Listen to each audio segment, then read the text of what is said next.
This is a short review of The Long Walk. I'm Captain Mike. This is Whiskey and Literature. I do whiskey and book reviews, and today it is The Long Walk by Stephen King. Stephen King, he doesn't need any introduction. He was born in 1949. He's been known as the King of Horror for a very long time. The Long Walk was first published in 1979 under the pseudonym Richard Bachman. My copy has 311 pages. I did listen to quite a large portion of this on Audible, where it is narrated by Kilby Hayborn for 10 hours and 44 minutes. The cool thing about the Audible version, there is an introduction by Stephen King where he mainly talks about when he was outed by Richard Bachman and how that made him feel. It's actually pretty good and worth a listen to. This was not Stephen King's first book that he published, but it is the first one that he wrote. This was banned in 2023 by the Clay County School District. Where? In Florida. It is a dystopian psychological horror novel. Okay, let's go through the plot briefly. On the Canada-US border, 100 boys begin to walk. They are willing participants in the annual Long Walk. This is a major source of entertainment for the dystopian United States. There are a couple of very important rules and some other minor rules. The main one is that they must maintain a walking speed of 4 miles an hour. If any boy falls below that speed, he gets a warning. He has 30 seconds to get back above that speed. If he gets a warning, then after 1 hour of him walking, that warning drops off. If he gets a second warning, again, he gets 30 seconds to get his speed back up, if this is all happening within an hour.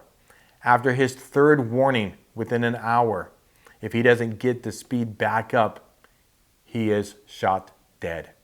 You have to stay on the road, otherwise you are shot dead. There are some other minor rules, but those, of course, are the two big ones. The last remaining walker wins the competition, and he gets a large cash prize and whatever he wants for the rest of his life. We mainly follow Ray Garrity, and we see the walk from his perspective. And that's really all that I'm going to talk about the plot. It really is that simple. There's not really a preamble. Ray and his mom, they're in the car, and they're driving to the start line. And then the boys are all together, and they walk until only one of them is remaining. That actually is the entire plot.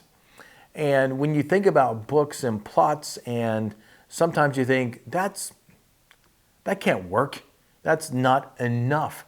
That's not enough to get you to read it or to watch it or to be entertained by it. But honestly, it was. Now, the reason that I read The Long Walk is because I had just finished Battle Royale by Koshun Takami. And he said that The Long Walk was an influence on his book. And so I'm a fan of Stephen King. And I thought I had read all of his books when I was in high school. I don't know how I missed The Long Walk. And I thought maybe when I started reading it, it would come back to me. And of course, high school's been 30 plus years ago. But I have not read this book, and I'm glad that I finally discovered it and read it. Sometimes there's something about a book or a movie that just kind of takes me out of it. And I walk a lot. So I have a sedentary job. I don't move around, and I'm trying to get my 10,000 steps a day. So I spend almost an hour every day just doing a dedicated walk, because if I don't, I'm not going to achieve that number of steps. And let me tell you, I am 52. I'm not 16 like Ray Garrity, but I can get to 4 miles an hour in my walking speed, but maintaining that for any kind of distance is pretty much, that's a no-go for me.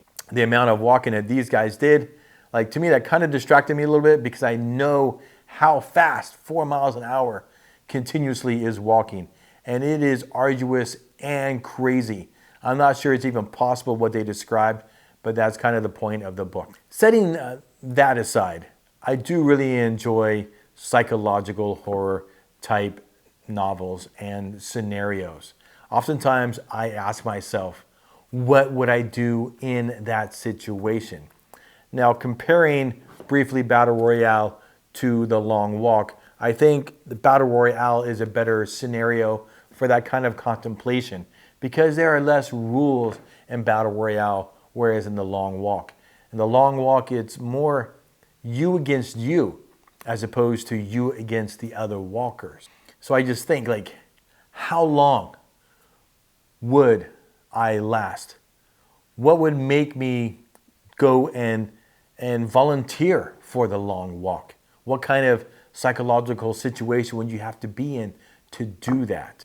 I did enjoy the slow breakdown of their both mental and physical and psychological selves as the walk progressed. And I thought the Long Walk would really be about the walk, but I think really it's more about why they were doing the walk. What would lead someone to volunteer? This idea that they chose to be a long walker. And as they're breaking down, they flash back and they are forced to face whatever it was that allowed them to make that decision. And that's the true horror in this novel, not the walk itself. And in the end, does anyone really win? I was kind of talking to Mrs. Captain about the book, and she was like, okay, well, where's the finish line at? And I said, there is no finish line. The finish line is when you're the last man standing. Once the second to last guy gets shot, and once he's dead, you're the winner. But again, does anyone really win? In the end, The Long Walk surpassed my expectations. I don't think it was a stupendous read, but it was a good read. And if you're a fan of Stephen King, if you're a fan of psychological horror, I think The Long Walk is a must read.